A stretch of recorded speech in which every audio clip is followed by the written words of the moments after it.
Breaking economic news, weekly unemployment claims, and yes, the monthly data on import prices. The Fed is data dependent, so it is important, though the data they are watching might be coming out of China and Brazil. Europe is passé now. There always seems to be some roadblock to normalizing interest rates. Weekly unemployment claims fell 6,000 to 275,000 in the September 5 week. They remain near the lowest levels in decades. 1973, it was 233,000 during 1 week in November, when the population in the U.S., the workforce, was much smaller. Current labor market conditions cannot be any better. They are picture perfect. The Fed is concerned about financial markets and what that might spell for business and consumer confidence, and so there's spending that makes the economy go.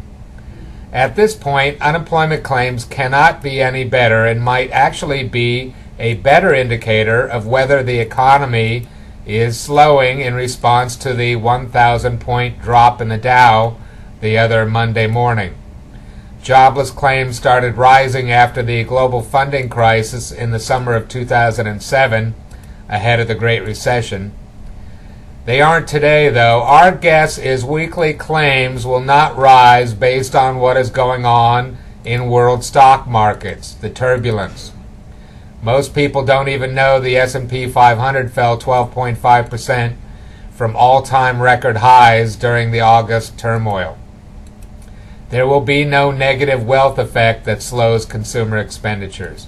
What else? Import prices for August. Somehow, the Fed has become fixated on its inflation target. The strong dollar trend is thought to push down import prices and keep the Fed from reaching its inflation goal. Not sure they should have such a rigid inflation target. Greenspan didn't when he was lifting interest rates from 1% to 5.25% from 2004 to 2006. Those were the days. Each new generation makes its own mistakes, we guess. Keeping in mind the trade-weighted dollar has not moved higher since March this year, it doesn't seem to matter as import prices minus fuels are still falling. Call it hard. Down 0.4% in August after falling 0.3% in July. It is down 3% year on year, the steepest year-to-year change since all the finger-pointing at the strong dollar trend started late last year when crude oil prices were tumbling. Net-net, the labor market is all right, tight as a drum as we round the final turn to the Fed's September rate hike decision date next Thursday. 275,000 unemployment claims show there are no worries for the domestic economy.